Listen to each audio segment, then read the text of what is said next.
আপনারা দেখেছেন তো ববি কিভাবে বলছে ছি ছি ছি ছি ছি, হুমায়ুন কবির নাকি মুসলিম সমাজকে বেঁচে দিল, সেন্টিমেন্ট বেঁচে দিল। এই গদ্দার, এই ববি হাকিম, তোর মতন কস জন্ম নাই হুমায়ুন কবিরের। আজকেও আমি বলছি, আগে আমার মুসলমান জাতির সত্তা, তারপরে আমজনতা পার্টি।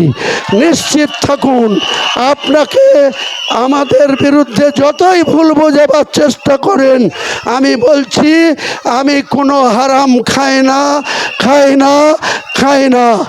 আমাকে ভরসা রাখতে পারেন, বিশ্বাস রাখতে পারেন। তাই সকলকে আমি একবার বাঁশি বাজিয়ে দেবো, বাঁশি চিহ্ন ভোট দেওয়ার জন্য।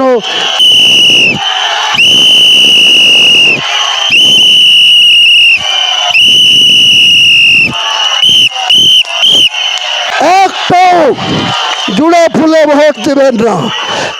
একটিবারের জন্য আমার কথা রাখুন, হুমায়ুন কবিরকে 1 লাখ ভোটের মার্জিনে জিতান, হাতটা শক্তিশালী করুন।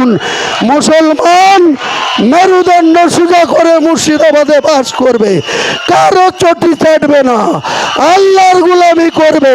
মুসলমান কোনো অমুসলিমের গোলামি করবে না। এটাই হচ্ছে আমার শপথ, এটাই আমার অঙ্গীকার।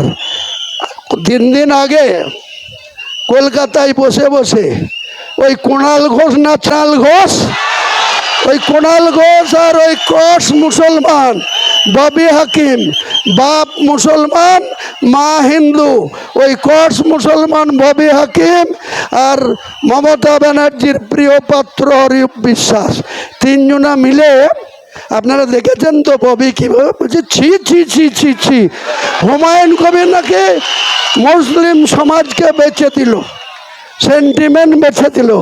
এই গদ্দার, এই ববি হাকিম, তোর মতন কস জন্ম নাই হুমায়ুন কবিরের। হুমায়ুন কবির যতদিন বেঁচে থাকবে, মুসলমানদের সঙ্গে 1 চুল পরিমাণ কোনো বেঈমানি হুমায়ুন কবিরের রক্ত থেকে হবে না। হুমায়ুন কবিরের আপনারা দেখেননি, যখন বাবরি মসজিদ করছিলাম, লখনৌর রাজু দাস, ব্যারাকপুরের বিজেপির নেতা অর্জুন সিং, কেউ আমার গর্দন কেটে নেওয়ার জন্য 1 কোটি টাকা প্রাইজ ঘোষণা করেছিল। যখন আমি বাবরি মসজিদের কাজ শুরু করলাম 11ই ফেব্রুয়ারি 2026, সেদিন ব্যারাকপুরের প্রাক্তন সাংসদ, আজকে বিজেপির দলের প্রার্থী এই অর্জুন সিং কি বলেছিল, যেভাবে অযোধ্যায় ভেঙেছি সেইভাবে আবার ছেতিনিতে মির্জাপুরে গিয়ে বাবরি মসজিদ ভাঙব।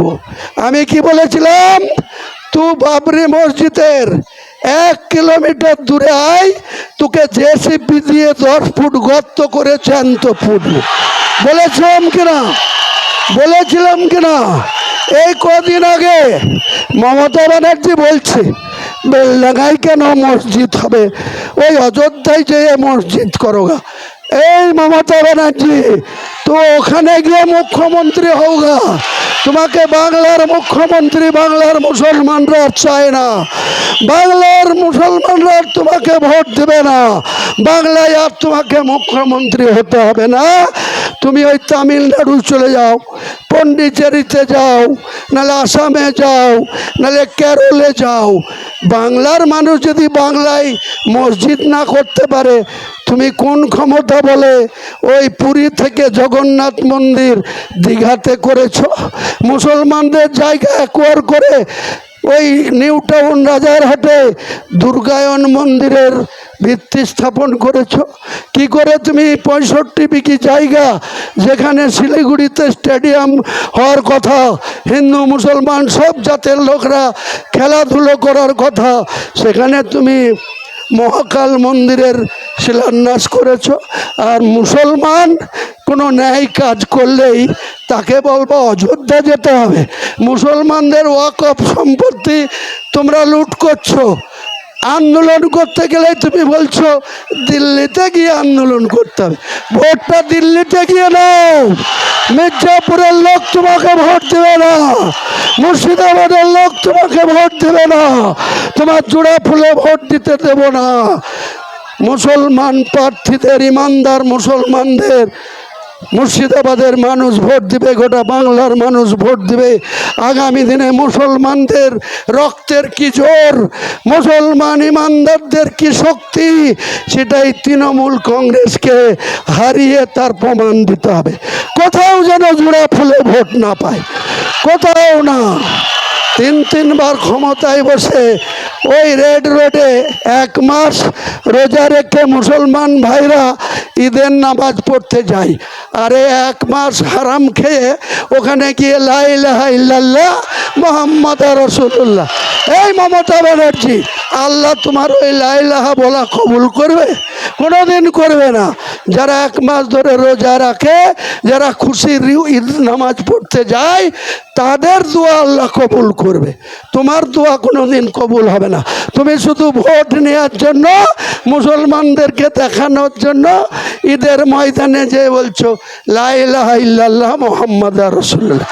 আবার দুর্গা প্রতিমায়ের বিসর্জন বন্ধ করে তুমি ওই 3 দিন ধরে আটকিয়ে তুমি আবার সেখানে কার্নিভাল করছো।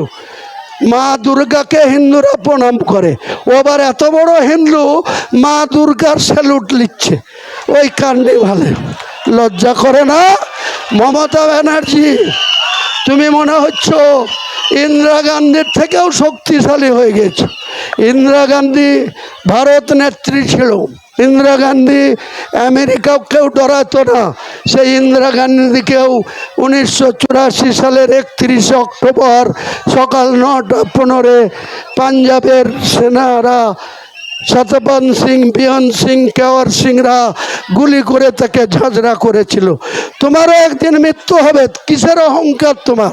আমি হুমায়ুন কবির, আমি জোর গলায় বলছি, আমি হারলেও অহংকার করি না, জিতলেও অহংকার করি না। আল্লাহর উপরে ভরসা রেখে হুমায়ুন কবির চলে। তাই এই গ্রামের মানুষের কাছে আমার করে জোড়ে আবেদন থাকবে, আপনারা আমাকে ভুল বুঝবেন না। হুমায়ুন কবিরের রক্তে কোনো বেঈমানির রক্ত নয়। মুসলমানদের সঙ্গে কোনো দিন সে কোনো কারণেই কিছুর বিনিময়ে বেঈমানি করবে না। আমি আগেও বলেছিলাম, আমাকে যখন তৃণমূল শোকজ করেছিল এই বাবরি মসজিদের জন্য, তখনও বলেছিলাম আগে আমার জাতি, তারপরে তৃণমূল পার্টি। আজকেও আমি বলছি আগে আমার মুসলমান জাতির সত্তা, তারপরে আমজনতা পার্টি। নিশ্চিত থাকুন, আপনাকে আমাদের বিরুদ্ধে যতই ভুল বোঝাবার চেষ্টা করেন, আমি বলছি আমি কোনো হারাম খাই না। আমাকে ভরসা রাখতে পারেন, বিশ্বাস রাখতে পারেন। যত আমার বিরুদ্ধে চক্রান্ত করবে, গোটা বাংলার মুসলমানকে আমার সাপোর্ট আরও বাড়বে, আরও আমার গ্রহণযোগ্যতা বাড়বে। আর মমতা বন্দ্যোপাধ্যায়দের সরকার থেকে ক্ষমতাচ্যুত আরও বেশি করে হবে। তাই মির্জাপুরের মানুষের কাছে বলবো, আরও একটা মিটিং আছে আদলবাড়ি 2 এর মধুপুরে, সেখানে যেতে হবে। আপনারা তো বুঝতে পারছেন, কাল সকালবেলায় কলকাতায় মিটিং আছে, আবার বিকেলে এসে রোড শো আছে রেজিনগর বিধানসভার এই এলাকায়। পরশু আবার 3টে মিটিং আছে। সকালে যাব ফারাক্কা হেলিকপ্টারে, দুপুরে যাব হরিয়ারপাড়া, বিকেলে যাব নদিয়ার কালীগঞ্জ। আজকে মুসলমানের ছেলে আপনারা গর্ব করতে পারেন, মমতা হেলিকপ্টার চাপতে পারে, দীপক অধিকারী চাপতে পারে, আপনাদের ঘরের ভাই ছেলে হুমায়ুন কবিরও চাপতে পারে। বুড়ো আঙুল দেখাচ্ছি, আটকাবার চেষ্টা করছে, আটকাতে পারছে না, আটকাতে পারবে না। কথায় আছে, রাখে আল্লাহ মারে কে, আর মারে আল্লাহ তার রুখে খে। তাই সকলকে আমি একবার বাঁশি বাজিয়ে দেবো, বাঁশি চিহ্ন ভোট দেওয়ার জন্য, তারপরে আমার বক্তব্য শেষ করব। নারায়ে তাকবীর, নারায়ে তাকবীর, নারায়ে তাকবীর, লিল্লাহু তাকবীর।